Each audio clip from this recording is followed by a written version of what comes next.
اسلام میں ایک بڑی دلچسپ چیز رہی ہے، خاص کر موسیقی کے حوالے سے علماء میں اس کے اوپر جو اختلاف رہا ہے، اور کسی نے بھی کوئی یہ صراحتاً ایک سٹیٹمنٹ نہیں کہی کہ یہ مجمع علیہ ہے۔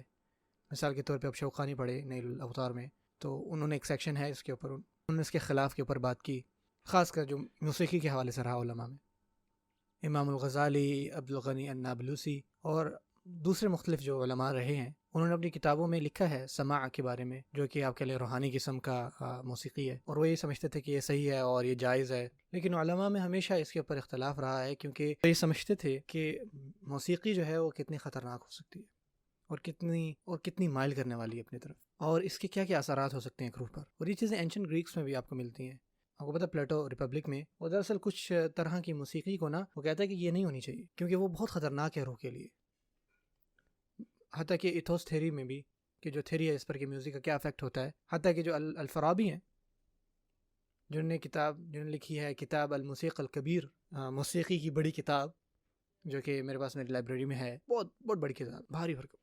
اور یہ بڑا شروعاتی کام ہے اور بڑا سیریس کام ہے جو موسیقی کے اوپر ہوا۔ اور جو الفارابی ہے نا، وہ جانے جاتے تھے کہ وہ اپنی موسیقی کے ذریعے لوگوں کو ہنساتے، رلاتے، ان پر غنودگی طاری کرتے، یا ان کو ایکسائٹڈ کرتے، اور وہ بھی ان مقامز کے اوپر جو عود پر پلے کرتے تھے نا، ان کے اوپر لٹرلی لوگوں کو رلا دیتے تھے۔ اور یہ سب باتیں آپ کو تاریخ میں ملتی ہیں،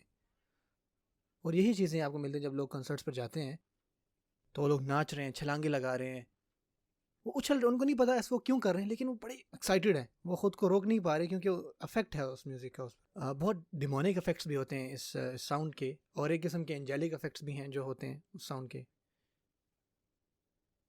سو جو علماء تھے نا، اس پر بڑے کنسرن تھے، خاص کر جو اس کے ڈیمونک افیکٹس ہیں نا اس ساؤنڈ کے، اور یہ جانتے تھے کہ ایک جو چیز ہے نا، خاص کر شیاطین نے ہمیشہ یوز کی اپنے حق میں، کہ وہ موسیقی کے ذریعے لوگوں کو نا دور کرتے تھے۔ حتیٰ کہ آپ کو جو حدیث ملتی ہے داؤد علیہ السلام کے بارے میں، ٹھیک ہے نا، وہ بڑی خوبصورت آواز تھی، لوگ ان کو سنتے تھے، اور وہ بہت اینجیلک ہوتا تھا۔ لیکن ہوتا کیا تھا، حدیث میں ملتا ہے کہ جب لوگ ان کے راستے میں جا رہے ہوتے تھے، شیطان نے بھی اپنا ایک وہاں پہ بینڈ رکھا ہوتا تھا، ایک گروہ رکھا ہوتا تھا، تو لوگ جب جا رہے ہوتے تھے تو رک جاتے تھے اور ان کو سننے لگ جاتے، شیاطین کو سننے لگ جاتے تھے،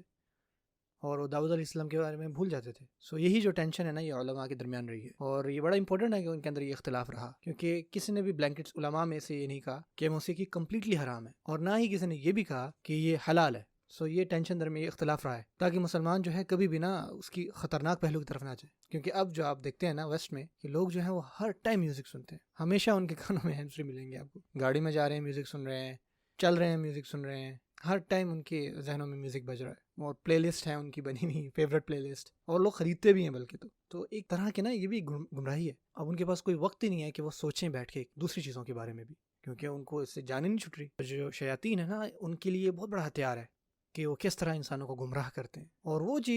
وہ اس کو بڑا ایفیکٹولی یوز کر رہے ہیں، اور ہم جو حق والے ہیں، ہم جو ہے اس بہکاوے میں پڑے ہوئے ہیں۔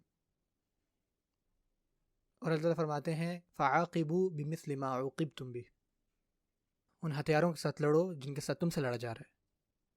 آج کی ایج کا ایک جہاد ان کے کانوں کے درمیان میں بھی ہے۔ یہ بھی ایک جنگ کا میدان ہے کہ آپ کا ذہن جو ہے وہ کہاں لگ رہا ہے، اور صحیح میں پوچھیں تو دل آپ کا ایکچولی کہاں لگ رہا ہے۔